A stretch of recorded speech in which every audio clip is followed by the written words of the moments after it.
The first time I recorded a podcast was in November of 2016. It was pretty new at that point as far as means of communications. And getting into it, I knew that there was a big future in podcasting. So I pretty quickly started putting pressure on Shags to start another podcast, Driftwood Outdoors.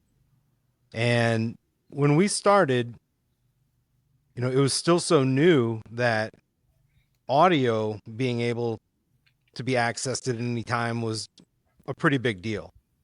Well, pretty quick, the technology advanced, and podcasts today are called so many different things. A video series is essentially called a podcast.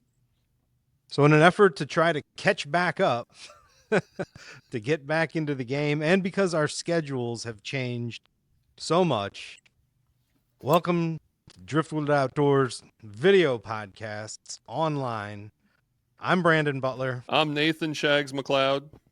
I'm Paddle Don. And welcome to the Driftwood Outdoors Podcast.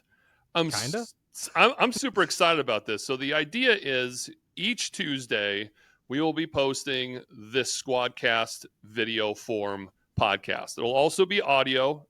Nothing will change that way. But then when we do other things like this upcoming weekend, I'll be down at Lake Taneycomo fishing with Blake Harris, and I hope to record one with him, being a good friend and just love shooting the shit with him on the river. That can just be a bonus episode. But from now on, Driftwood Outdoors will be on YouTube and also all your favorite podcasting platforms. So in order to work the kinks out, we brought Paddle Don in off the bench. This is kind of spooky a little bit. There's no more editing. This is sit down and go. Yep, I can't save you guys from all your weird coughs and your spits and sputters and some of your nonsense. The magic of Shags behind the board will be exposed in the deep decline in quality of the audio of this podcast. You mean I can't call do-over anymore? No, let's start from the top. From the top. But even in radio, a lot of it's live, but some of it's recorded, right? You're not too often at the mercy of an oh no, what did I say? Well, I'd say the morning show's 95% live. We do some recorded bits, like the shower thoughts and WTF News we record beforehand. But for the most part, all the stuff that you hear when you tune in is absolutely live. Have you ever had a big slip? Have you had I'm going to get in trouble for this one moment? Not one that you're going to get me to admit on YouTube. Do we have a censor button on here? I was like, I don't know if there's a statute of limitations when it comes to the FCC, but there's been a couple of times that I've been very concerned about my job. Yes, I'll just put it that way. It's hard to cuss like a sailor like I do and then turn it off when you get on the airwaves. We had an F-bomb slip on our local big radio show on the morning this last week. It didn't make it by the time that they didn't make it to the button.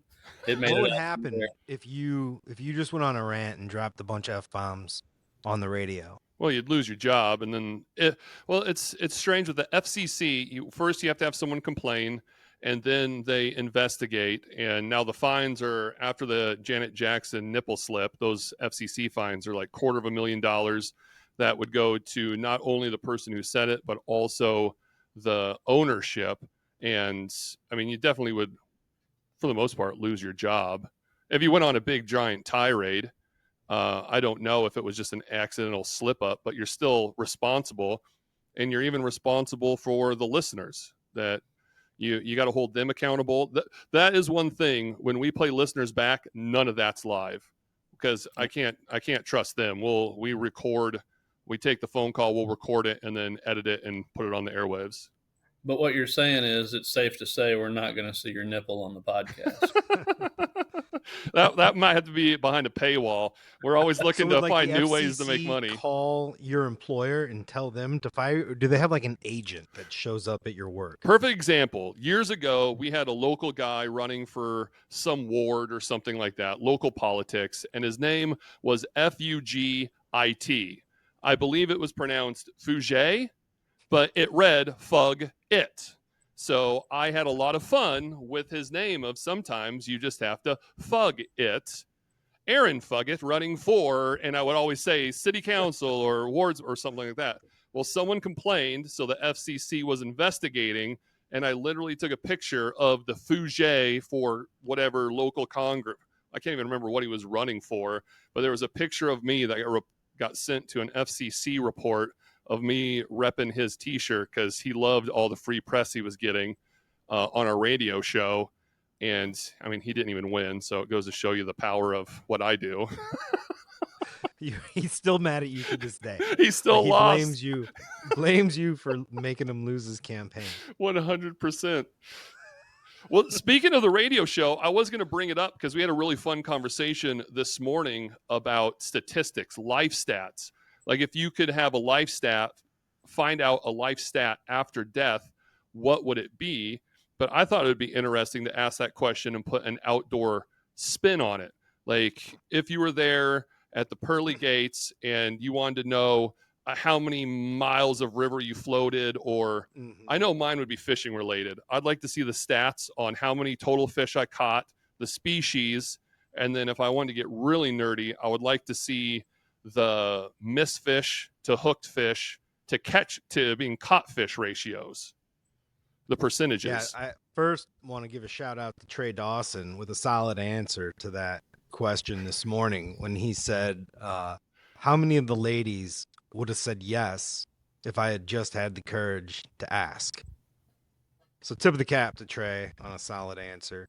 If we're going to go outdoor related, I think it would be how many 200-inch whitetail bucks, wild whitetail bucks, have been within 100 yards of me while I was hunting. You never saw, you never knew they were there. They were in the corn, they were in the woods, they passed by you while you were napping in your stand. You just don't know. Like how many times was that buck of a lifetime within 100 yards like a ghost? Or how many times did a 10-pound plus largemouth bass look at my lure and just say no? Just come up and nose it, just nudge it, and like, nah. Like, not today, buddy. No thanks. I didn't get this big eating Rapalas. Yeah, that's a good one. You know, it's funny. I think you guys both hit it. The first two things I thought of was, first of all, absolutely, I'm Paddle Don. How many river miles? I've pondered that a lot. I've got, I've paddled a lot, floated a lot of rivers, some incredible stuff. And it would be neat to know how many. I was talking about my canoe paddle number 1 and how many miles were on it. And I would say I probably put 200-300 miles on that paddle, just testing it out. But the other thing, Brandon hit right on the head, and it's not a 200-inch buck. It's just, I often find myself sitting in a tree stand or walking out or driving home from a day of deer hunting and thinking, I wonder how many deer I drove past on the way home that I would take, or I wonder how many deer were on the property that I didn't see. That one's the one that nags at me. And I've kind of gotten, I'm going to back off on the cameras in the next year or two because it's kind of turned into live scope fishing for me. And I've got a perimeter set up and I rely too much on it.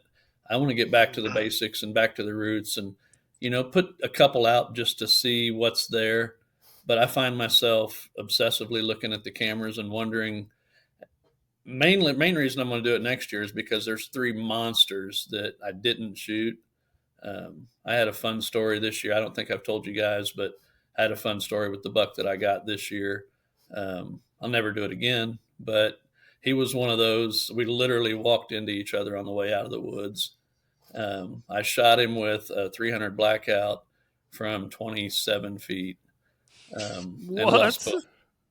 I literally had, with 3 minutes left in legal shooting light, I walked out because I kept running into this deer, and he was so dog tired that there was it's on the maps as a creek, but it's an irrigated ditch at this point. It's about 200 yards straight across the field. It's 45-degree banks, about 6 foot wide at the bottom and about 10 foot deep. And as I was walking out on one side of it, he was walking towards my stand on the other side. And I looked over, and his head was hanging and his tongue was hanging out. It wasn't a blue tongue deer or anything like that. He was just that rutted out. And I said, meh. And he kept walking, and I turned square to him. He was right in front of me. I said, meh, and he didn't stop. So I brought the gun up, and I said, yo, and he didn't stop again. And I had to shoot, or he was going to move on. And I thought, I can't, this is a story. I got to take this deer.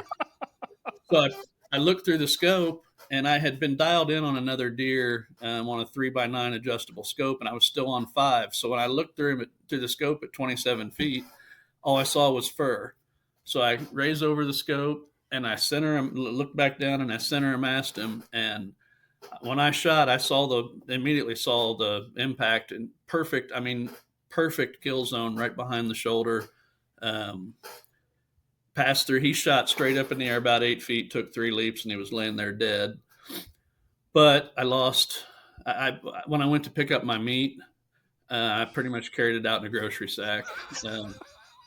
I spent a lot. So this is your answer to what would you like to know when you get to heaven? Well, I got into the tangent story.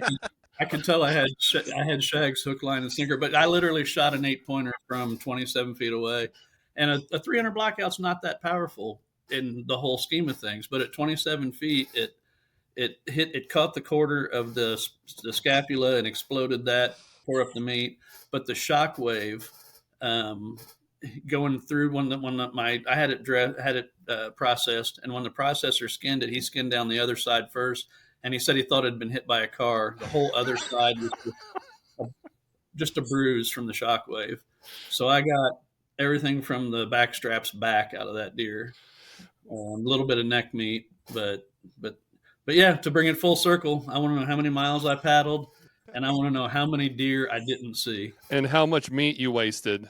I know that. I know that. How many LBs have I lost?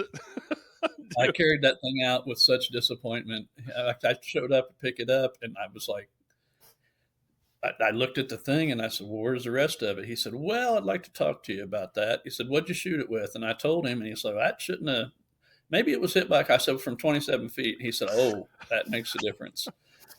But he, it was a decent rack. It was an 8-pointer, about the size of that. And I kept the rack. He's getting a little plaque on him and a skull mount that says the 27-foot buck. That's nice.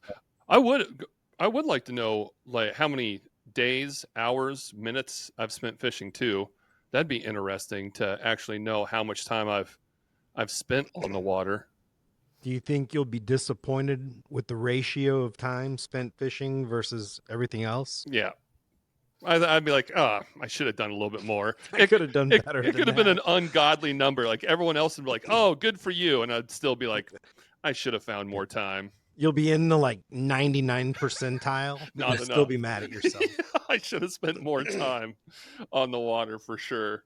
No, I fished with Shags. What I would want to see is his ratio of casts per hour. Well, how many casts per hour did you make? I'm a fly man now. If we've ever been within 50 yards of the world record brown trout. Yeah, we had to have been. We had to have floated over it, or it's in there. Mm-hmm. I'm excited to be back down there fishing this upcoming weekend. I'm gonna stop by, go to my favorite fly shop, Ozark Anglers, see my buddy Chuck, and spend a bunch of money and buy all my flies for the year so I can use them on the. When are you going? This upcoming weekend. Oh, really? Yep. Down there for work. I'm planning to fish? Well, I'm in Springfield for work on Thursday and Friday, and then I'm done Friday. So I'm going to drop down in Branson, stay at Lily's Friday night, fish Saturday, and probably go see Chuck on Sunday, and then come back. Nice. That's the plan. Because it got me thinking, because I was seeing all this stuff about SHOT Show, because SHOT Show's coming up like next week when this gets released. And it just made me laugh at like one point in my life, like that would have been like the end all be all. Like, let's get to SHOT Show. I've been there, Brandon and I, thanks to Fisher Space Pen, and it was an experience I really enjoyed. But anymore now, the idea of spending a weekend down on Lake Taneycomo or being in Vegas for SHOT Show, I would take, what do they call it? Christian Vegas or family Vegas, Branson, over actual Vegas any day. Man, I backed out going this year. You know, it's like that's where I'm at in my life too. I've got an all expenses paid trip to Vegas to go out and network and hang out and see friends. And I was like, no, I'll just stay at my snow covered farm in middle Missouri and just wear sweats. Like, We're getting man, old, it's man. just getting old. I know. I'm not doing. Or just getting more satisfied, you know, like satisfied. I don't want to chase it anymore. I'm not doing ATA this year. I've gone the last few times it's been in Indy, and but this weekend we've got the Indy 1500 Gun and Knife Show, which is a very, very large gun show over at our state fairgrounds. So I'm going to head over there and see what I'm looking for a Browning Auto 5 slug barrel and I let a Remington Model 760 BDL get away from me many years ago. Indiana's not a rifle state, or wasn't then, and I had a gorgeous 760 in 270 with a Leopold scope on it that I let get away from me.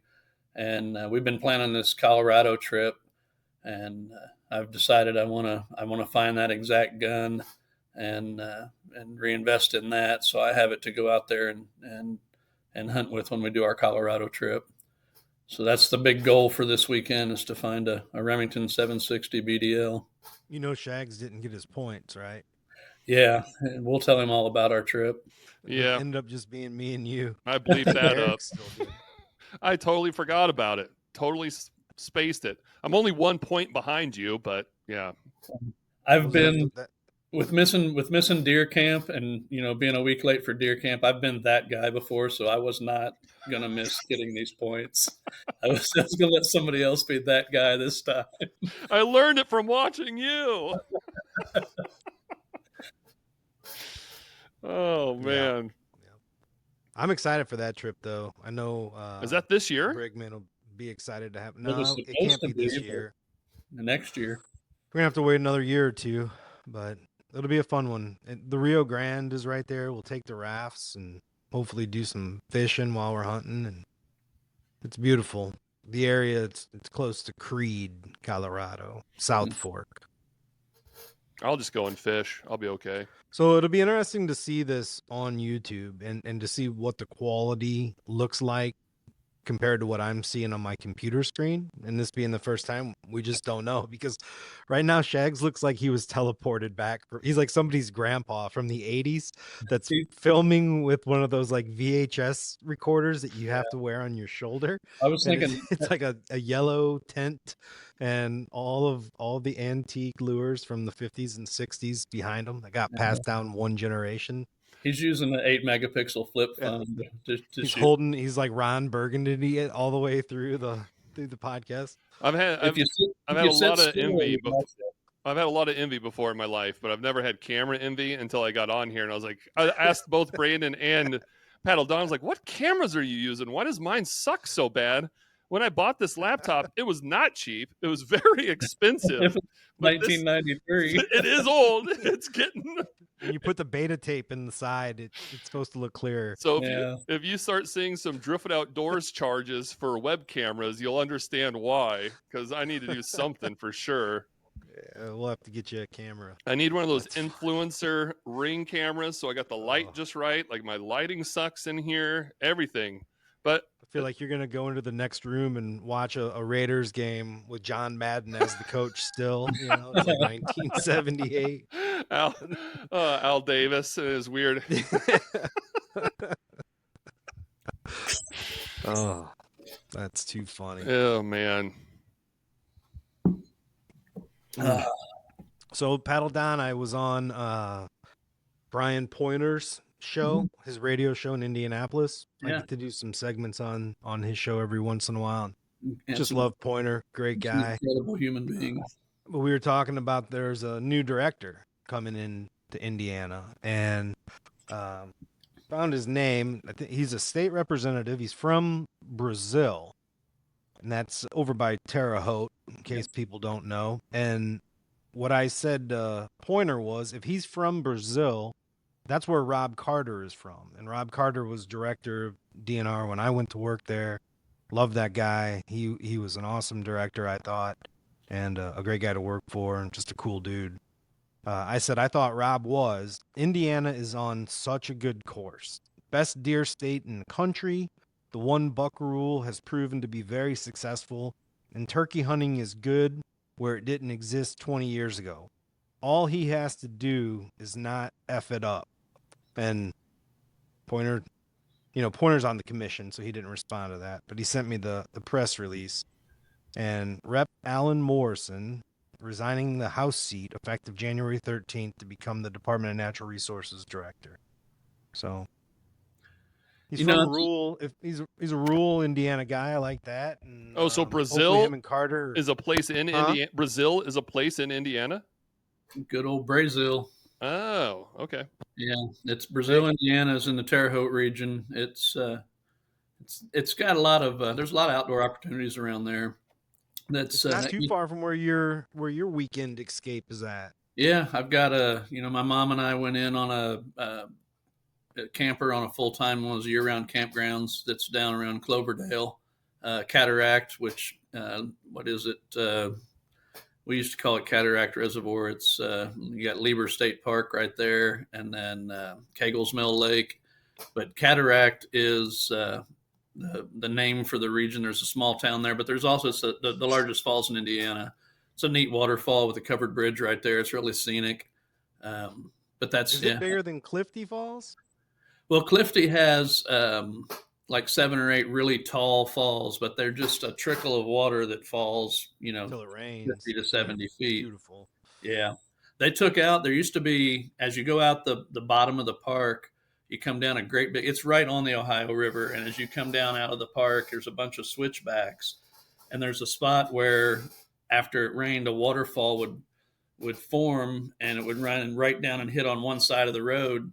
And it went under the road, and then it was a sheer drop down into the bottom of the valley. When it would rain hard, it would come off of that hilltop hard enough that it would cave in the hood of your car. If you got over into it, it would come out onto the road.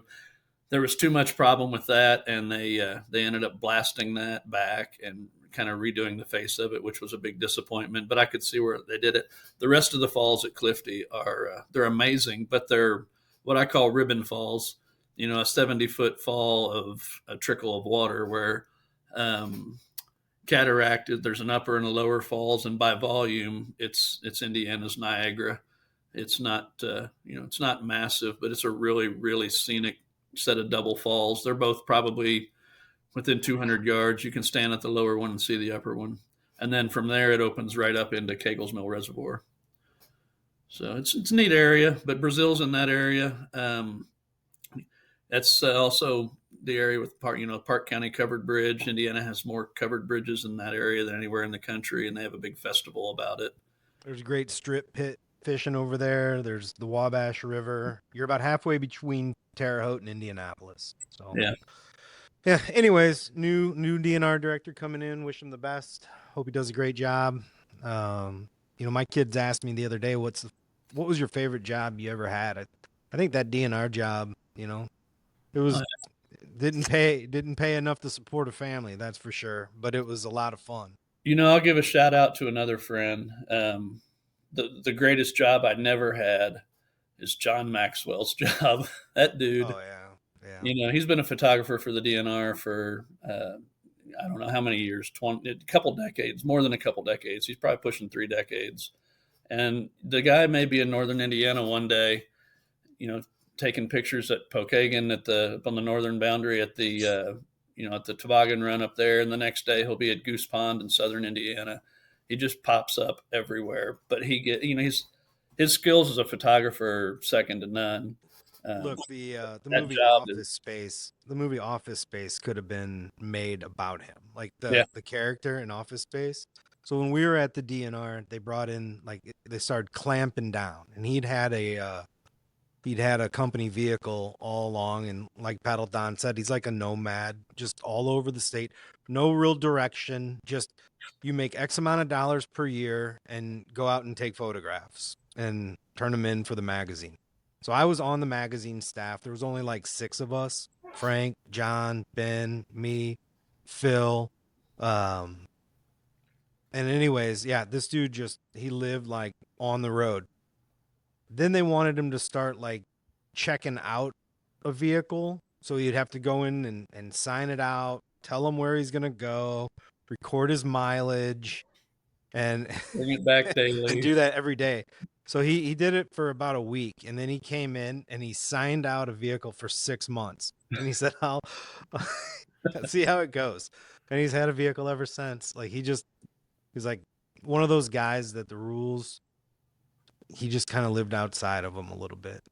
But he turns out such incredible results. Nobody's going to give him a hard time. He's an artist. I've been saying for a couple of years, and I'm going to make it public. I've talked to, I've said something to John's wife about it, and I've said something to a couple other of the Hoosier Outdoor Writers members. But this man's a very, very prolific photographer, and 90% of what you see out there that makes you say, gee whiz, that are pictures of Indiana, you'll see Maxwell's name on.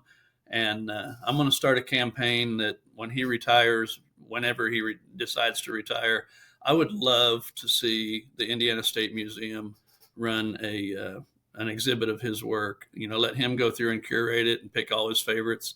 It's very, very worthy of it. So for our Indiana folks that are watching, let's make that happen. This guy, nobody deserves it more than this guy. Sounds like you're the guy to make it happen, dude. Just go to the Capitol and get started. That's what I intend to do. Okay, but you can't get him to commit to, we can do it now, but I think it would be a great way to cap off a career. But you can't get him to tell you when he's going to not be doing it anymore, because I think he loves it too much to. He won't retire. They're going to have to kick him out at some point. Yeah, they'll bury him in a DNR truck. They'll find him slumped over with coffee and his camera at Goose Pond. Yep. No better way to go. John, keep it up. Well, I got a bone to pick with you, Brandon, through that email. Paddle Don was on it too. Did you see that he had a list of 160 names and then goes, I need 25 to 50 from you. And I went through that list. I was like, half of these are on my friends list. Who am I supposed to find now? But I did remember, I was going to bring it up on here because, Paddle Don, you said you may have a connection with the Fonz himself. Now, man, my bucket list is to get Henry Winkler and give him to you guys on a silver platter. The only thing that I said is, I want to do it like this. I want to be there. I think the man's incredible. He's got such a kind soul, and he's so passionate about fly fishing that, I started working that angle shortly after you guys started the podcast, and I've gotten close a couple times, but then, our buddy Hollywood Steve said that he may have a couple connections to work it out. And that's my bucket list. He just for something about him. I've read his book, and it's a great little quick read, but I want to talk about being on the water. Ultimately I love to be on the water with the man, but I'll settle for talking fishing for an hour. Well, if you look at my list that I sent Brandon of my 25 names, he was number 1 on it, because that was the first thing that popped in my head is I don't know if I could even get to fly fishing. I just want to talk to him about Waterboy. Yeah, I just want to ask him if he's got the tattoo. Well, if we're gonna pick bones about the lists, I sent you an Excel spreadsheet. I said I made tabs for each of you at the bottom. Open up your tab and put your list in there. You just typed your list into an email and sent it to me. I copy and pasted. I didn't even type it into the email. Well, I guess I didn't read enough of it. I am famous for that. If you want to make a point, you got to put it in the first 2 sentences of an email, because I give up on it about halfway through, and especially if there's an attachment. So I just clicked the attachment and went through all the names, and was like, oh no, that's who I was gonna. Oh man, that's who I was gonna suggest. Oh man, that's you still did do a couple of them though. You Henry Winkler was your number 1, but you sent me 20, so you slacked out of 25. You sent Max Turner. He's on my list. Oh, too. Was he? So I don't know how we haven't gotten that dude on the podcast yet. And we should do it after we fish together for a day. That would be fun. Put Silverback on there. I believe he's been on the podcast, hasn't he? Have we had him on there? I mean, we're at episode 270 something. Like, I can't keep them all straight. I know. He came to my house when I was on Bucks Run, and I'm pretty sure it was to do a podcast. So I think we may have. Steve Billington's a good one. I've overlooked that. Yeah, Penguin Outdoors. Ray I thought we had done Ray I, but you're right. I did a conservation federation with Ray I, so we need to get Ray on soon. Yeah, that would be a good one. Keith Hanneman. Yeah, all we'd have to say is welcome to the Driftwood Outdoors Podcast, and then at the end we'll say see you down the trail. And yeah, Keith will take care of the rest. Matt Miles. I had lunch with Matt in Sedalia not too long ago. He gifted me a beautiful bear print, and I had him on my list too. So you put together a couple good names there. Ryan Busey out in Montana, ran for governor and lost. It'd be interesting to get his take on a few things. So that'd be a good one. Barb Osman for sure. Get old Randy Doman on, talk about life after the DNR. Well, now, yeah, he's a content creator now. Or MDC. See, there you go. You can't edit that. So we're talking Indiana DNR, but he was Missouri Department of Conservation. Yeah. So, this really opens up a lot of possibilities. I appreciate you sending over a list, and you got the assignment about half right. So well, I've been really busy with something I haven't even told you guys about, that launching another thing, social media project. But I didn't see the email until Brandon called me this afternoon. And this weekend, I've got some downtime. My mom had her knee replaced yesterday, so I've got to go. Rebecca and I are going down there to take care of Mom for a few days, and I'll have time to sit down and put a list together. I'll get some stuff to you. But, another one that he's actually, he's verbally committed to, whenever we say yes. But I was telling Brandon earlier, John McLean, Norman McLean, who wrote A River Runs Through It, his son John is a very active conservationist. He's got some very successful books out, as well as a very successful journalism career in his own right.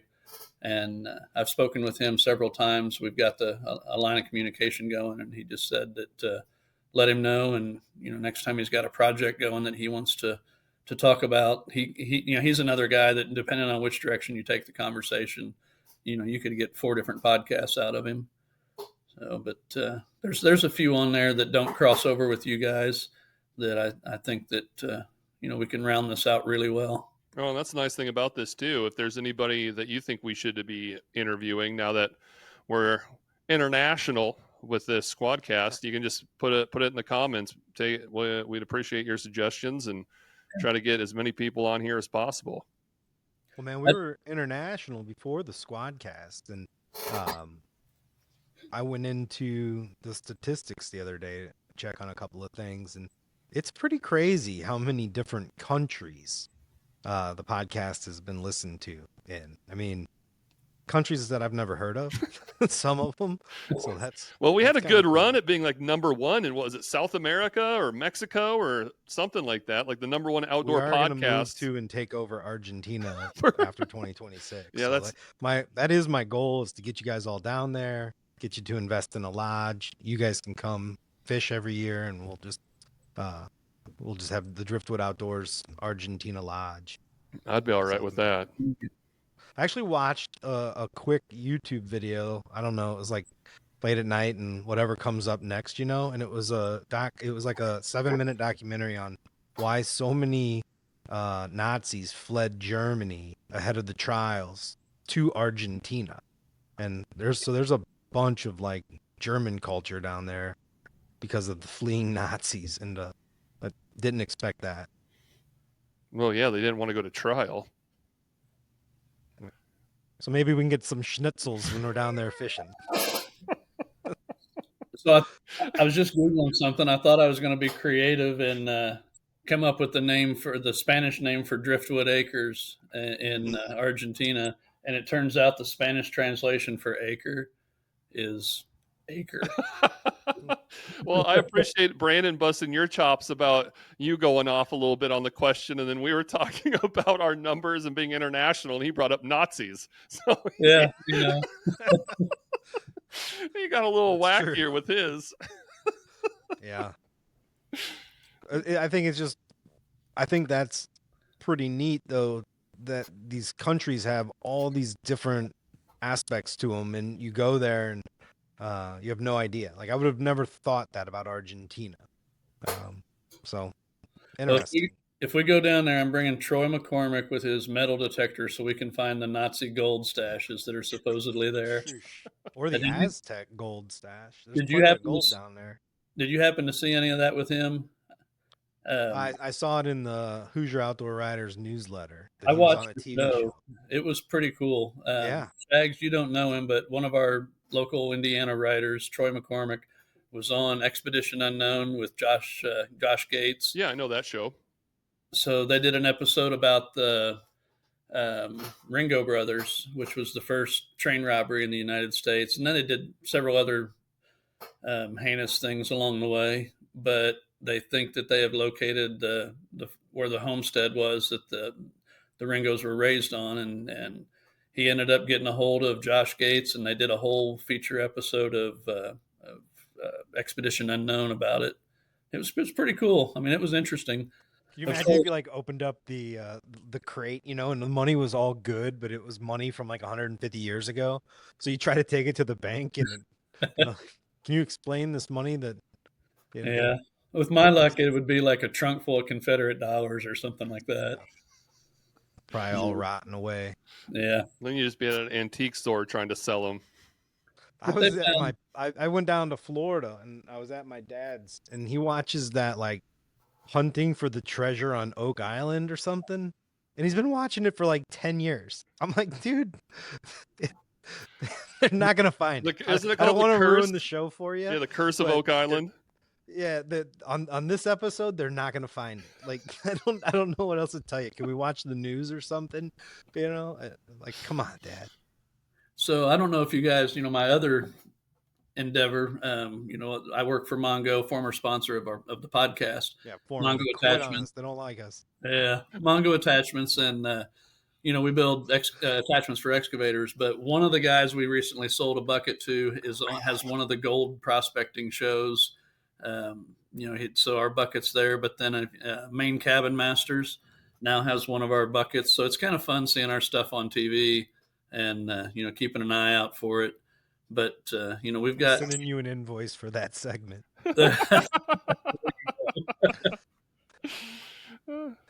I'm impressed he doesn't have a logo up. If I worked for him, I'd have Where's something. your hat? I'd have something right in the corner and right behind my shoulder.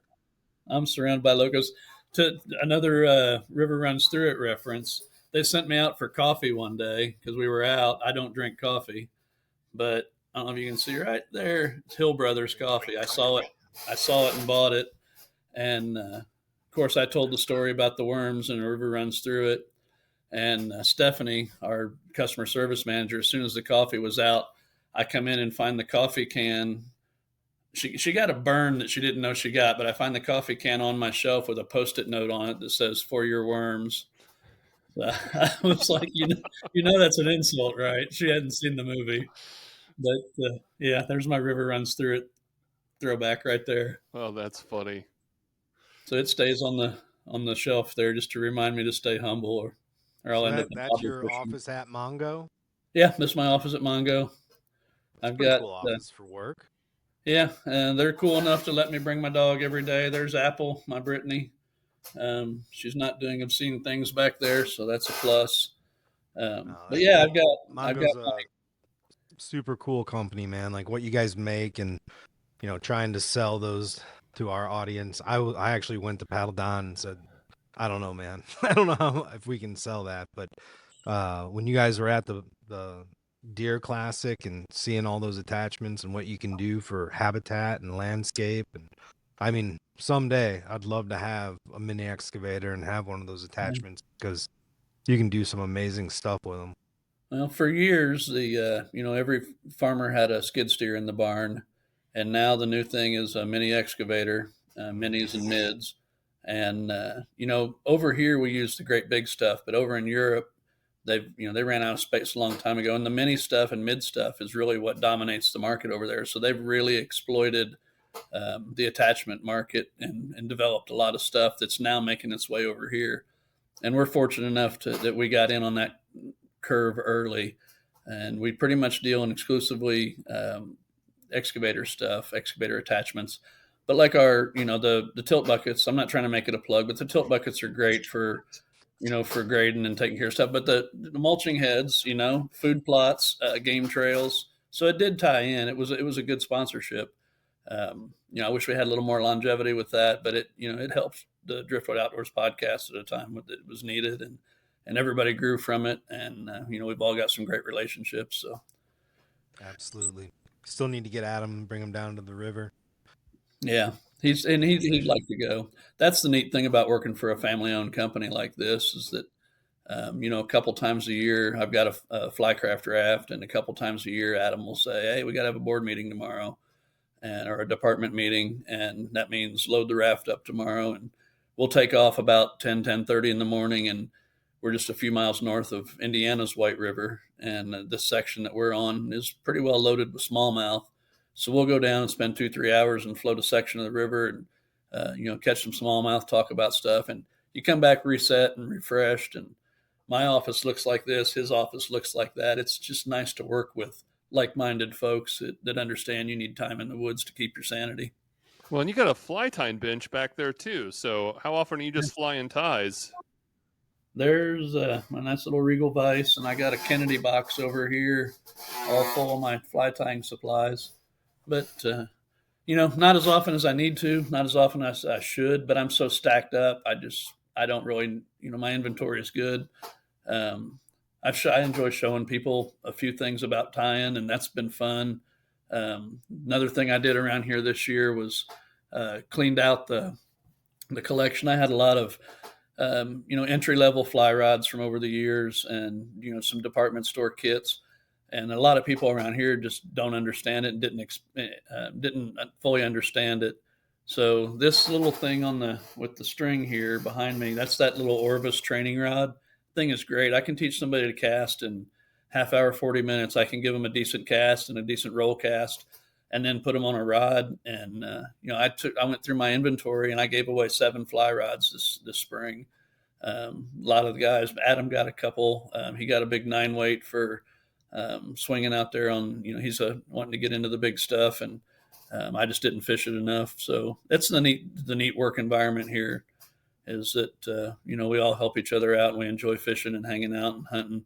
One of the big things is Bob, the owner, his deer camp every year is a big success, and it's a fun time. Well, I'm a woolly bugger man now, so if you're tying woolly buggers, tie me some. Yeah, I'll be out fishing the big stuff next week, man. Going to Oregon, getting after those Pacific steelhead. My first fly tying lesson was Brandon was doing a course, and he had Ian come in and teach down in Bloomington when you were at Bloomington. Yeah. And I had never tied before. I came in and sat in on an evening of tying, and that's it's the first thing you learn is a woolly booger. And what I tied, I actually still have that first fly. I guess I lied to my kids when I said my favorite job was the DNR. So in between being a pharmaceutical sales rep, which was my least favorite job I ever had, and going to work for the DNR, I had about a 3-month window where I worked at a fly shop in downtown Bloomington, or an outdoor specialty store called J.L. Waters, like an iconic Indiana little outdoor shop. Like John Mellencamp's wife come in there and shop. Super cool. And man, like I went from making like 6 figures to taking a $24,000 a year salary to just working this fly shop for 3 months. I'd ride my bike. I'd park like way down the road in kind of a public park, and then ride my bike up to the square so you didn't have to fight traffic, get some coffee. Now, mind you, I was still in my 20s, like late 20s, and it was awesome. It was awesome. My kids were little, like 3, 4, they'd come into that shop and there was tents that were set up and they'd run through those tents and play in them. You climbing wall, you go downstairs and there's a bunch of paddles, and that's where I met Paddle Don and a few other people that I've stayed in touch with. And man, I would just love to own a store like that so much. It would be so cool to do that. But Jail Waters in Bloomington is one of the last great ones. It is. The neat thing about that store is, Indiana has, I'm just going to say, zero whitewater. If you're paddling whitewater in Indiana, you're lying to yourself. You're paddling floodwater and you don't need to be on it. But in the 90s, the mid 90s, when there was that huge whitewater boom, JL Waters was selling more whitewater equipment than just about anybody from the Appalachian Mountains to, the Western Plains. They were moving whitewater boats like crazy. They're the ones that really exploded that passion in me. I canoed and loved canoeing, but I went in there and dropped the money on a Dagger Outburst when those were, it was a full volume, fun boat, and was driving to West Virginia every chance I could. I was paddling 3-4 days a week. I'd go out to Monroe Reservoir and I'd go up and down among the slips out there to practice, turning and holding straight lines. I'd get on the creeks and play, but it's JL Waters inspired that passion in so many people. The sheer number of boats that they were selling was incredible. They would pull up next to that side door, and I'd see them unload an entire semi-truck load of whitewater kayaks, and 2 weeks later they'd be doing it again. So it's just a neat all-around shop. They have everything from your fly tying gear, climbing gear. They have a climbing wall that they don't have it now operational, but they have a climbing wall that spans the 2 stories inside the store. Just got everything. It's a really cool place. Now, Brandon, do you know what rivers you're going to fish when you're in Eugene? Did you figure that out? No. Because I hope I'm not getting tricked by some of my old friends. They're like, send us the money. So I just sent them money. I said, hey, can I get and it was a lot of money. So I'm like, can I get a link to this Airbnb? And I've been ghosted so far. I wonder if it's the Siuslaw, because that one's a real famous Steelhead River in the Eugene area. Because I'm looking these up. I mean, the Deschutes, the Willamette, the McKenzie, but the Siuslaw, I've heard a lot of good things about that one. I've never got to fish that. He booked 2 guides, or I don't know if they're from the same guide service or not, but there's 4 of us with 2 guides, and we've got a full day. So it should be pretty great, man. So no idea what you're doing? Plunk in? No. I'm driving up to Indiana. So I could have flown from either Kansas City or St. Louis to Chicago and then got on the same plane with them. But I was just like, I got to go up there anyways. I'm going to try to sell some cemetery lots. So my grandma and grandpa had some extra cemetery lots that got left over, and I don't plan on using them. So see if we can unload those. There you go. When are you leaving? Next week, Wednesday. Yeah. And then we fly out on Thursday, I think. I don't know, whatever day the game is. Dude, I'm living very much in the what do I got to do tomorrow? I'll know a couple days before I got to go. You're such a planner. This is so unlike you to not have any real idea on when you're actually leaving. He's turning into Paddle Don. I'm looking for new friends. I'm looking for friends that are like, hey, it's your turn to just show up and just be at the airport by this time on this day, and I promise you it's going to be cool. He's been hanging out with us too much. We're wearing off on him. Yeah. I did my first steelhead fishing almost a year ago. Something I always wanted to do and hadn't done. And Jay Anglin is a guy a lot of folks in the outdoor world know. He's Northern Indiana fella. Besides repping for some different brands, he also has a guide service, and he took us up on, actually Adam, my boss, he took us both up on the Dowagiac up there at Niles, Michigan, and we floated that in his boat. Had a fun day. I about halfway through the day, I hooked up with one and danced with it for a little while, and just didn't have the experience, and just gave it a split second of slack, and it was off. It was gone. But it was a nice fish, and it came to the surface, and to me, that's a win. That was a good start. Coming home at middle of the night, middle of January, northern Indiana, pitch black, and my Jeep decided to explode. Cost me about $3,800.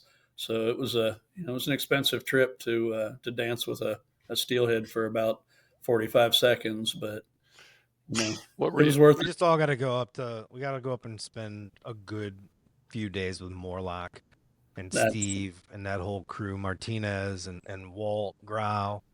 Those guys are the best. They're like good friends and great people. I've gone up there so many times, but it's never been for like a long time. Like I always go up for a 2-day fishing trip or I'm catching it on passing through from another trip.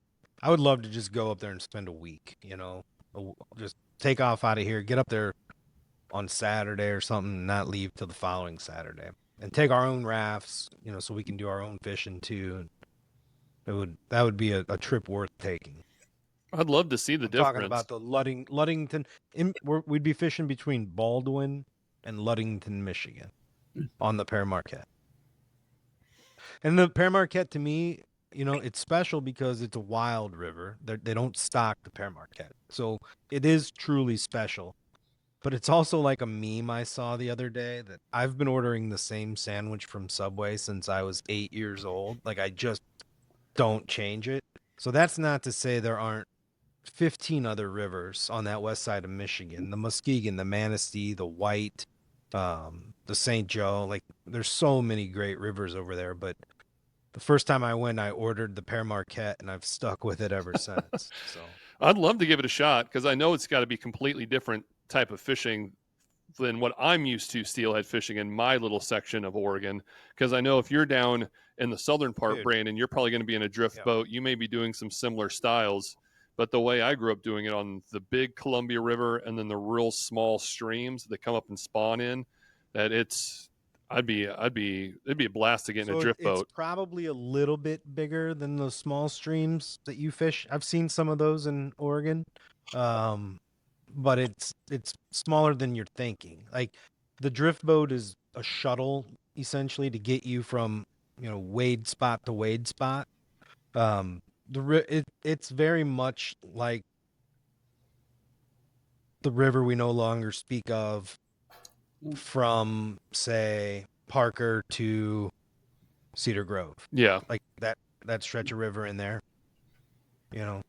So it's not very wide. It has a few like gravel runs, the spawning gravels, and a few deep holes, but mostly it's just kind of like small, woody, kind of choked up river. Yeah, I'd like to give it a shot. Wild, natural, and beautiful. Speaking of the river we no longer speak of, Paddle Don, you coming in for opening weekend? That's the plan. I got to tell you guys, since you brought it up, Joe that showed up at Big Rock Candy Mountain when we had our last event. Yeah, shout out Joe Hawkins. Joe Hawkins, man, that dude is incredible. We hit it off, and I bet he and I talk every second or third day since I got back, since the middle of October. And last week he was like, "Hey, man, I'm booking it for trout opener. Where are you going to be?" And I was like, I hadn't thought about it. You don't know. Yeah, to bring it back to what we were just talking about, I was like, you don't know me very well. Ask me 2 days before the opener. Dude, that's funny that you said that because I've been watching that bromance develop. Like you guys comment on each other on like everything. I'm wondering if Rebecca's going to get nervous about this marriage getting broken up. He just got engaged too. So yeah. So I called Shag. I got off the Facebook Messenger with him and called Shags up and was like, "Hey man, can I crash at the embassy?" And he was like, "Dude, anytime. Always welcome, buddy." So the plan is to be there for it. How did you guys are? So how's that going to work out? Where am I sleeping? Oh, you got your back. You still got your back room. I got my room. Yeah, I'm going to update my room. I've got work to do on my room. Yep. At the old cabin, I'd slept on the porch more than I slept inside. So yeah, but I'm not worried about you. I'm worried about your lady. She's going to stay home with the dogs. There's something with 3 dogs. She's got to do dog duty. So is Flanner coming? He doesn't usually do the opener, so I know. I didn't even ask. Paddle Don already called dibs. So it was Trevor that came last year. yeah, and that was usually for the radio. But since it's on a Saturday, we're not going to be broadcasting live from the opener down there. So it's a Saturday. It's a Saturday, yeah. It's a big one. Those are the busy ones. That's a 3,000 person day. Yeah. So I've been talking. I just love it, man. Like, I love it. It's a party. It's a celebration of fishing. It's a one day where you're in a crowd. It's like going to a feel-good concert. Like, you go see the Grateful Dead, you don't get mad about the crowd. The crowd's like part of the experience, and people are cool. And I've never seen a blow up or a dust up or any real anger. I've been right in the heart of it the last couple of years at Montauk. Definitely getting the lines crossed with people a few times. And if you're not going there with the mentality of that's going to happen and you got to be cool with it, then don't go. But if you're cool with it, it's so much fun to see 5-year-old kids, 90-year-old people, everybody in between, like all socioeconomic classes of people, all races of people, like just there because they all want to fish. And it's not like a beautiful day in June. This is March 1st. It can be super shitty in Missouri on March 1st. It just shows you that those people are like willing to have some gumption and tough it out as well. And I love it. And when people start knocking it, it pisses me off. So for a long time, my cousin Tom and he and I were cousins at one time, cousins, best friends, roommates, and fraternity brothers. Joe's new job. Yeah, so Tom and I have been through everything together, and we've got a bunch that did spring and fall campouts, and it's just funny that I work here now at Mongo because we're named after Mongo, Indiana, which is where the boss lives. And Mongo, Indiana is up close to the Michigan border. They've got a little river called the Pigeon River, and their trout opener up there was a similar kind of thing with a lot more debauchery. But we would go up there every year for opening. They would just dump this little creek full of triploids just to fill it up. And the town of Mongo is literally a little 4-way stop that has a beer joint and then a little what used to be a boarding house back in the day. And it looks like something that you saw on Walton's Mountain back in the day that's survived and updated. It was a convenience store / video rental / post office / gas station. It was everything in the town that wasn't the bar. But this little 4-way stop would have 5,000 people show up every spring. And it was insane that, the people everywhere. But for the most part, everybody got along. It was just a big drunken fish fest. But what we used to call, Pigeon River dream catchers, you'd have 25 guys around a hole, and one guy would hook up, and that fish would do a lap around, and they would reel up a dream catcher that would span the whole hole, and everybody would argue, he's on my hook. No, he's on my. Let some line out, and I'll see. No, you let line out. And that was the only arguments you ever saw was whose fish it was. But we would go up there one year. They dump the fish, and then there's a week dead time, and then they open season. So one year, my cousin and Tony and some other guys are up there and fishing right under a little county road bridge that wasn't but 9 feet off the water, and standing underneath it and heard a truck pull up. And they heard air brakes hit. So they thought, well, we'll just step back under the bridge. And they stepped back a step. And just as they did, a chute swung down and they dumped about 500 excess fish that they'd been sitting on. Literally a waterfall of fish right down in front of them. You could have held a net out and had your limit. So they called everybody up. Hey, get over here. Everybody came over there. Nobody else was at the hole. We all limited out, minutes and, back at camp and, let the party commence. Well, I actually have a T-shirt still that I took off a drunk guy about 20 years ago. And literally, he was passed out alongside the road, leaning against a tree about midnight when we were walking home from the bar. And I said something about, man, look at that T-shirt. That's a funny T-shirt. I wish I had that. And out of a drunken stupor, he just stands up, takes it off, and hands it to me.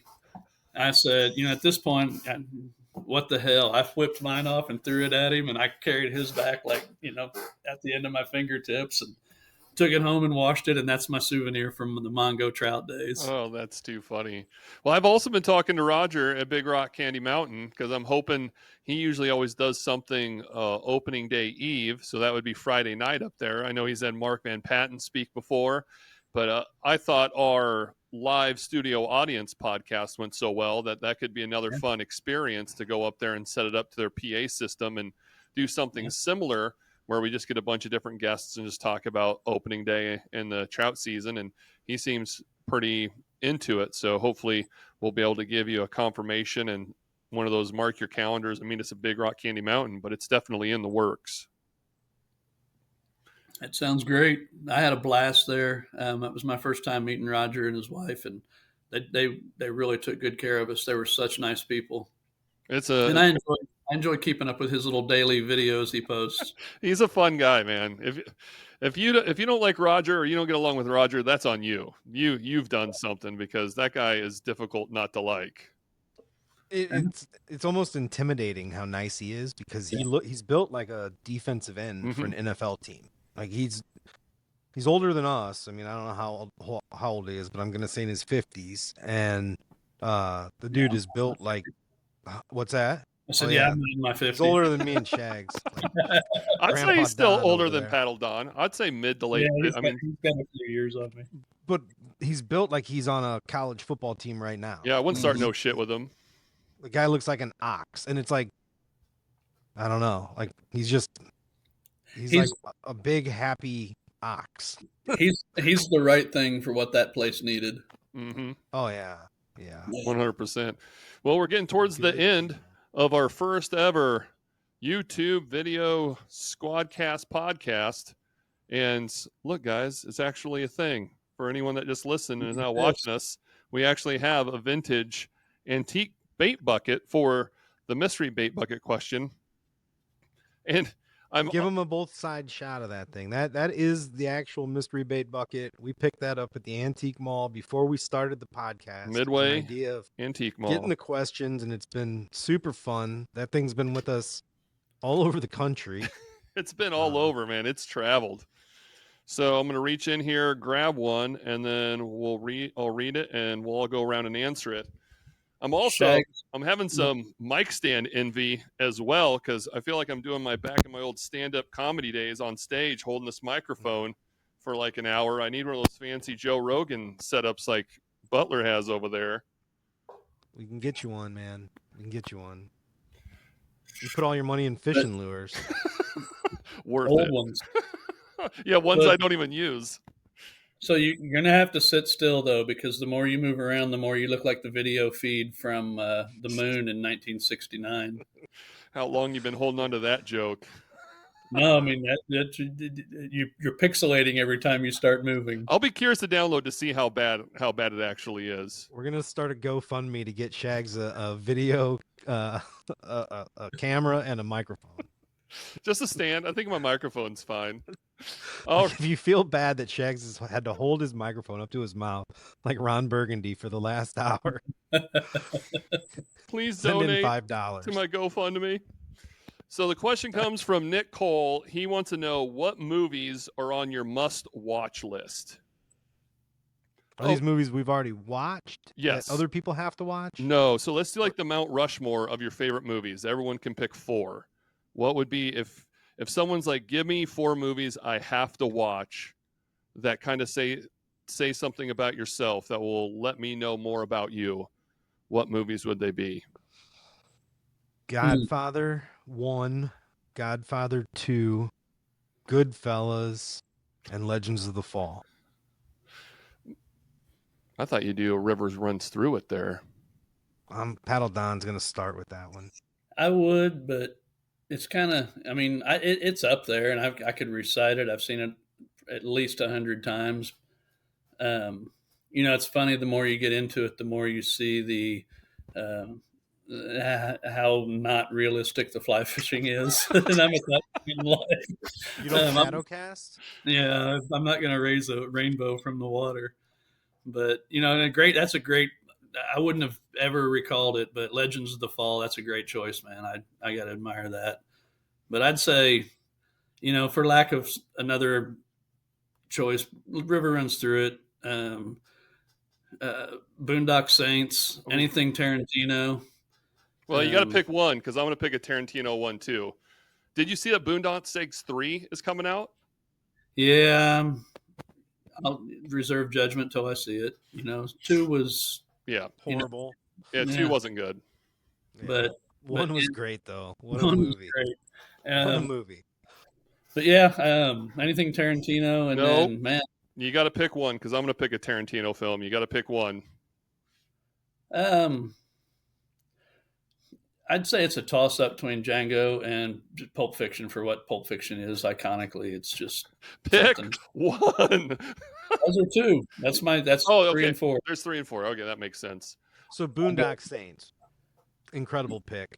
Yeah, I think it's so interesting that so many people love that movie, and it's about like justice, vigilante. So it's interesting. I'm gonna, all of our faithful listeners, I'm gonna save you each $100 in one counseling session, and that's something that I worked on in counseling, was trying not to feel like it's my responsibility to give people justice. Like it's outside of your control. Like they burn your house down, outside of your control. Like you're not the one to bring justice. Like that's somebody else's responsibility. I'm glad you can look at it like that. But then you watch Boondock Saints and you're like, damn it. Damn it. If only. If only. Boondock Saints is a little different, but everybody loves that movie. Why? Like, what is it what inherently drives all of us to want to see justice? I think it's equally, it's got its funny moments, but then, so it keeps you engaged and keeps you, really, the way it's written really keeps you engaged. But I think your hook is the justice, that, the self, the self-seeking of their justice that they feel like they're not going to get if they don't go out and get it. That movie was a bomb at the box office, and then it was released on video, and I think it was the top selling video that year on DVD.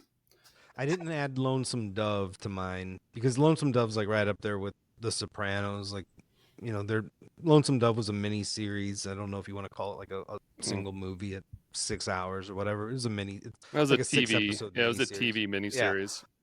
But even in that show, when Colin McRae, they got to hang Jake, and it's like, the rules, Jake.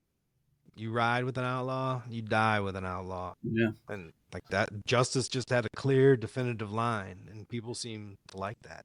If you did, gone so far from that. If you did TV, that would be my number one as well. I think, if we did like TV miniseries or TV movies. But so what do you got, Shags? Well, I got the giant dude poster as soon as you walk into my house. So I'm going to go like favorite directors into movies. So Coen Brothers has to be The Big Lebowski, The Dude Abides. I'm a big horror movie. I love Rob Zombie, and if I had to pick one, it would probably be The Devil's Rejects. That film from start to finish is pretty fantastic and just twisted.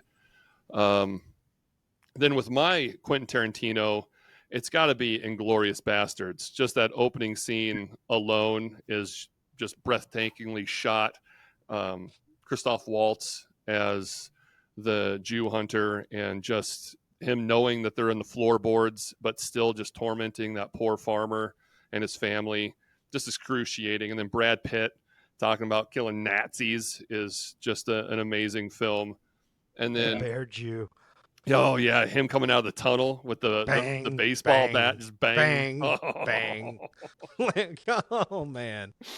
And then that ending when he carves the swastika in the forehead, and they're gonna court-martial you, or they're gonna hang you for this. He's like, oh no, they'll probably just chew my ass. Like, just the whole thing is fantastic.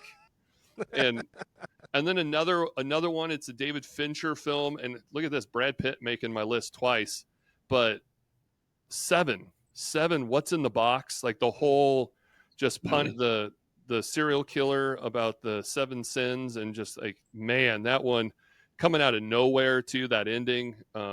Those would probably be my 4 movies that are on my watch list for you to go check out. Yeah, I wanted to say Lebowski too, but we can spend a day together and and communicate with A little bit. only lines. Yes, we could have. When you get on the podcast platform here on Squadcast, you put your name in and then it asks for pronouns. If you looked at mine, my pronoun is dude.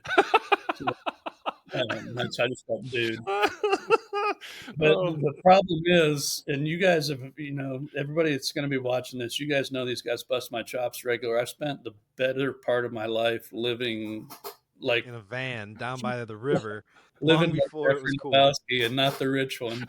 So I find it hard to shake that now when I try to be taken seriously. So that's the only reason I didn't say that movie, was because it's, if it wasn't for this podcast and this job, I'd be writing a check for 68 cents for creamer in a bathrobe at a grocery store somewhere. Oh, to show you how big a fan I am of that movie, I had to submit for the morning show, the Morning Shag, for the Marconi Award, where it's a 200-word essay. It's a very prestigious, it's like the Oscars of radio.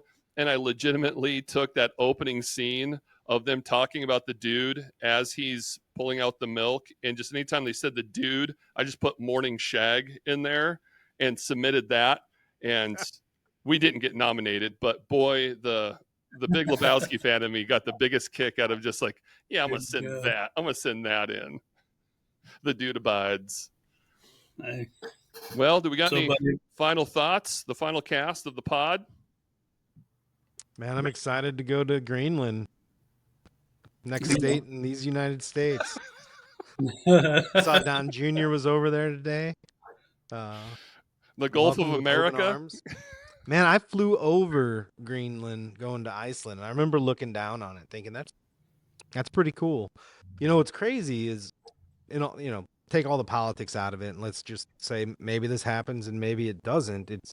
It's not, it sounds crazy right now, but was it crazy when America got Alaska or these islands way out in the middle of nowhere? And, now it's normal. So I'm very much against like taking it by threat, but if they wanted to join America, that'd be pretty cool, because 75% of that whole country is under an ice sheet right now. And I always joke about, like, why didn't my great-great-great-grandfather invest in some land in Montana or something? And it'd be like doing that, that, like it or not, that ice sheet's eventually going to be gone, and that's going to be land, and there's value to that. Well, and we get it. It'll be cleared, and there'll be condos on it in a year. No, it'll be like Alaska. Yeah, it'd be awesome. And it's a good pickup for like security reasons too. If you're worried about what Russia might do, that they'd have to come over there, they'd have to fly over that before they got to us. In a lot of situations, there is some perks to having that for like homeland security as well. But yeah, that's not where I thought you were going to go. Our listeners in Greenland are hoping to become part of the United States. Welcome to Driftwood Outdoors. Open arms, my brothers and sisters. Open arms. Welcome to America. The Panama Canal one's interesting too. Theodore Roosevelt had a lot to do with actually getting the Panama Canal completed. That was nearly a failure of a task, and I never really understood why we just kind of gave it away as well. So I want to learn more about that. Interesting times, and we haven't even really officially started yet. It's going to be a fun ride. I just like it was what's your final thought, and then you get into like the most topical, deep conversations. Like, dude, we could have had the whole podcast about this. That's what I was thinking about. Oh, California's on fire. Maybe we should talk about that for a while. Oh yeah, California. I feel bad for those people. The Onion had a pretty good meme of Gavin Newsom sitting in a restaurant. You guys follow The Onion? Yeah. Oh yeah. Oh man, yeah, they had a good one today. Man, did you see the fire killdozer? No, missed so that. All these people in the Palisades were fleeing, and it caused this huge traffic jam. It's been all over social media and Google and stuff, but it caused this huge traffic jam. And when the fire came sweeping up the hills, they had to get out and just run, and they all took off on foot. Well, when it came time to get fire equipment in, the roads were one way out with parked cars, 4 or 5 cars wide. So they brought in a big red painted fire, one of the firefighting dozers, and just right down the middle of the road, there's just stacks of Audis and BMWs and pushing 6 cars at a time ahead of them. Totaled all those cars. Just blasting them out of the way so the fire equipment could get up the mountain. Wow. But, man, I mean, it's the worst fire ever out there in Los Angeles, and it just keeps getting worse every year. I mean, I don't want to say like you got to leave Los Angeles, but I got 40 acres in Missouri. If you got that California money, give me a call.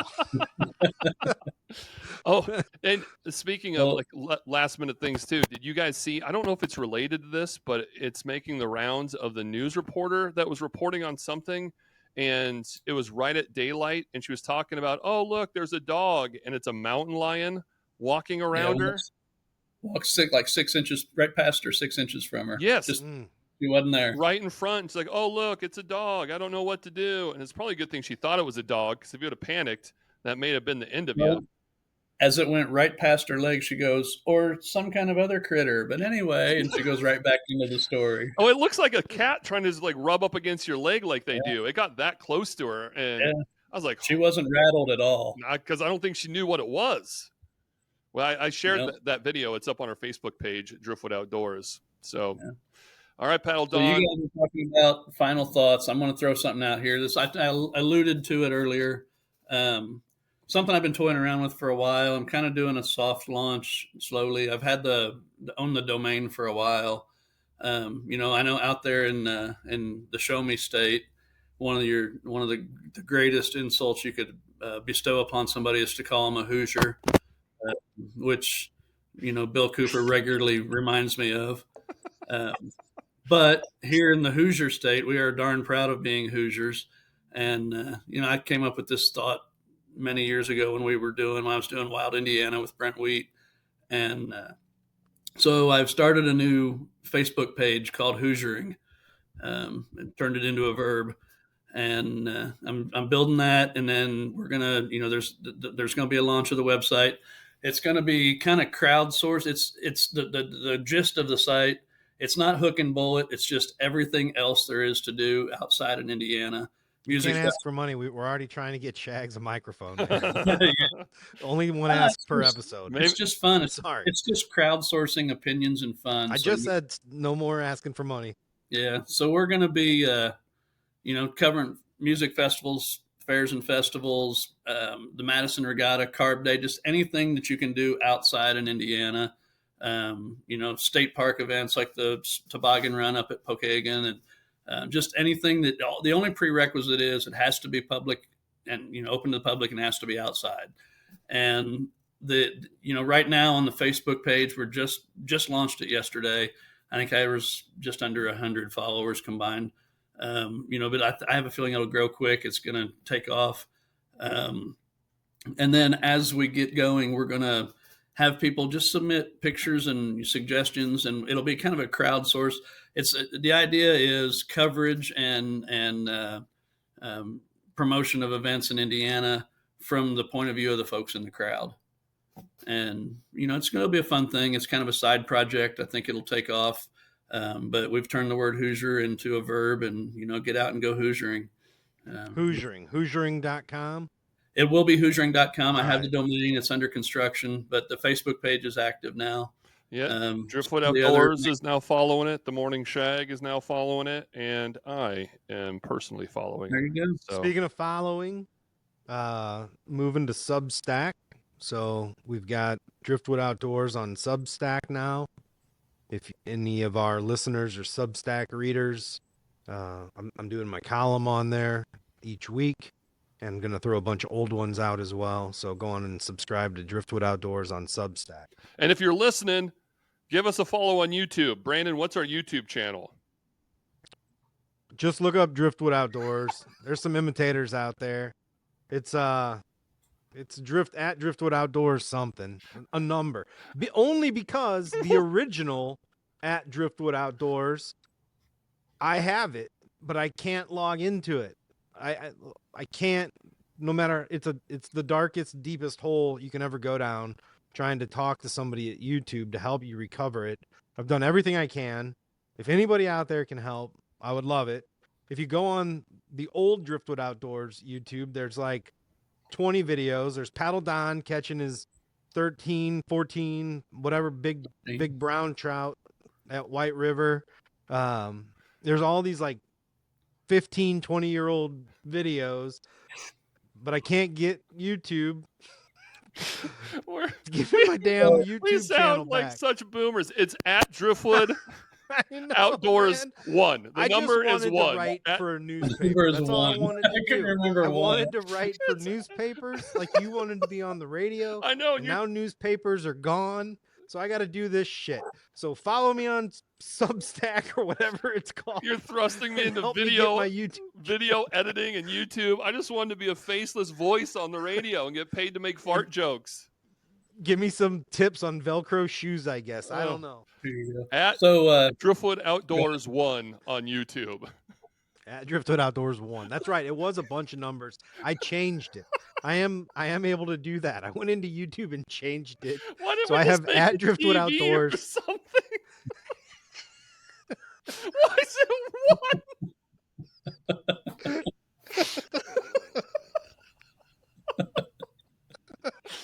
Oh my God, I'm sweating. Oh, I'm laughing too hard. Oh, I got a terrible camera.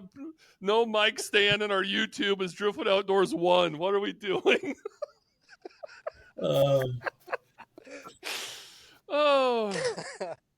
So while you two are collecting yourselves, another YouTube dark hole I went down. So we, back I used to do before the original Driftwood Outdoors when it was Driftwood Outdoors when it was in Indiana. I helped out Brandon with that. Then I left and did some wild Indiana stuff, as I mentioned, for a while. So one day I was at Brookville Reservoir and took this random video of a dude who forgot to set the parking brake on his Ford Ranger when he was getting his boat at the ramp. And just recorded the DNR there with the tow truck pulling this guy's Ranger out of the lake, and uploaded it to the Old Wild Indiana page on YouTube or channel. And then when we sold Wild Indiana, then Brent bought it back, and somewhere in the transfers, we lost, same thing as Brandon's talking about, we lost control of the Wild Indiana original YouTube channel. And I get on there and start looking around, and the video that I shot that I no longer have control for is about to crack, I think, 200,000 views.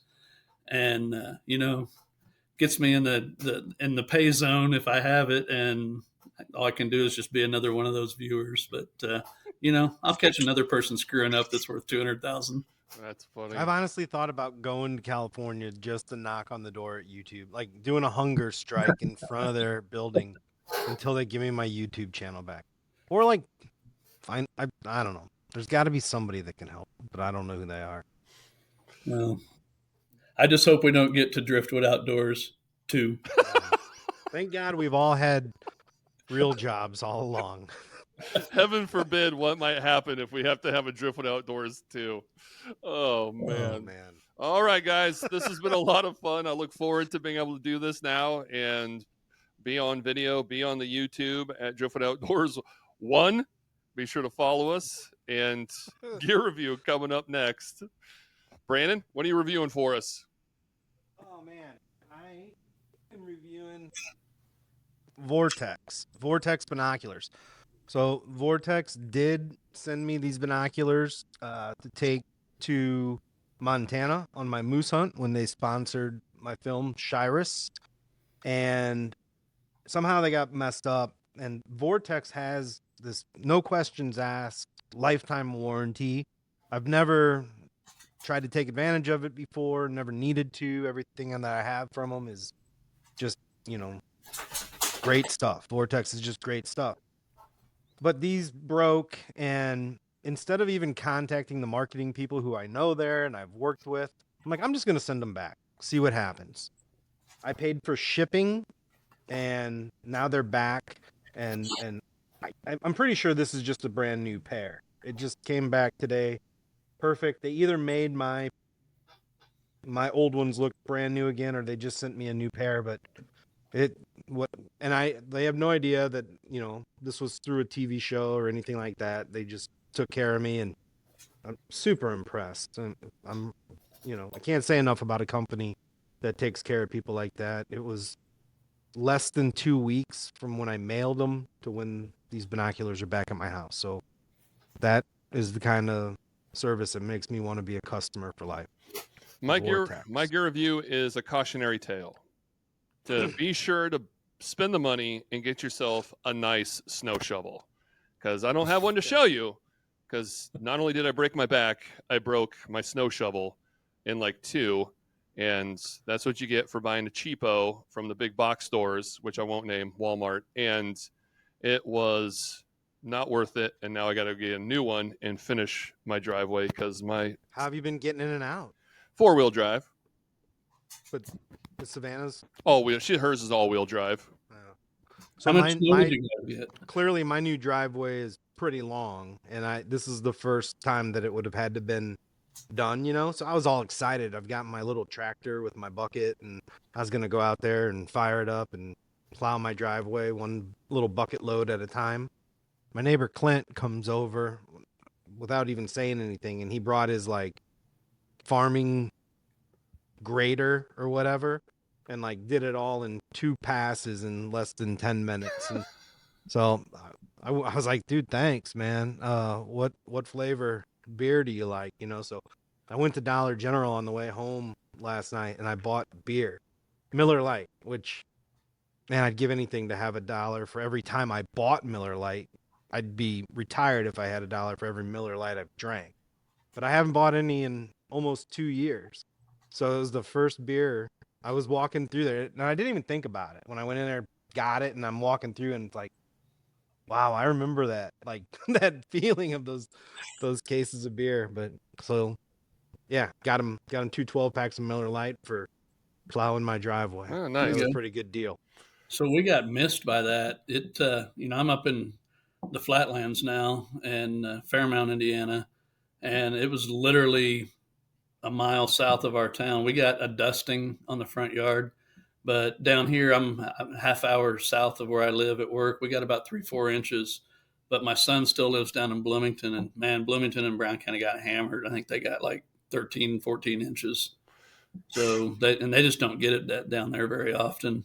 But the almanac said this year, southern half of Indiana is going to hit high precipitation late in the season, and man, they hit it.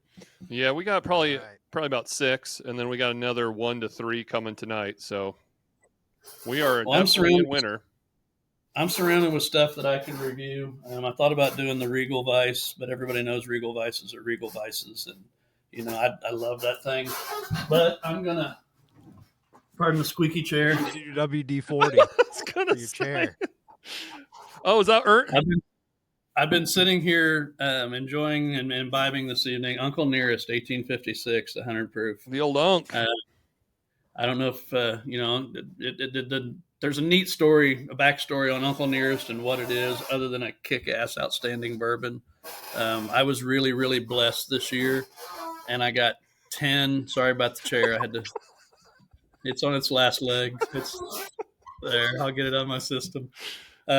I think you saw while Brandon was talking, Apple popped up over here too. My Brittany, she decided to tell me it's time to go, so I need to wrap this up. But Uncle Nearest has got a heck of a neat story, and I was fortunate enough. I got 10 really, really nice bottles of bourbon this year at Christmas. It was like a total bourbon Christmas, kind of made up for spending all of Christmas Eve and Christmas Day with norovirus and losing 9 pounds in 48 hours.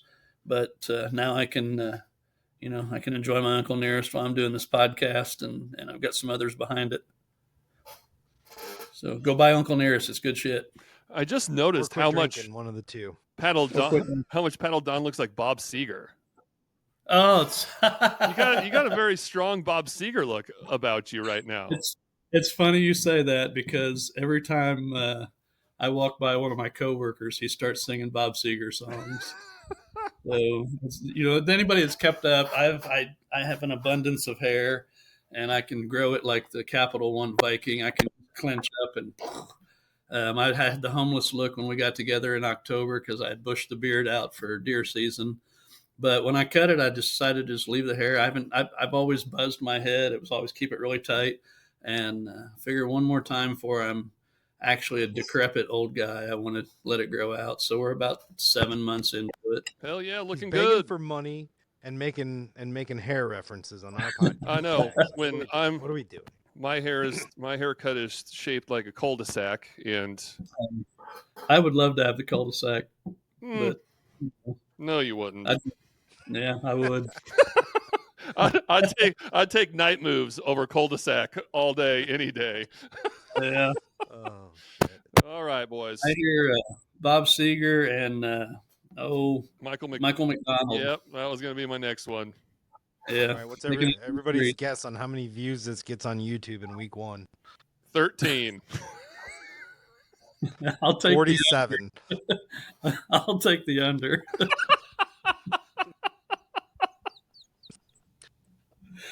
Oh, All man. right. We'll see you down the trail. Thanks, guys.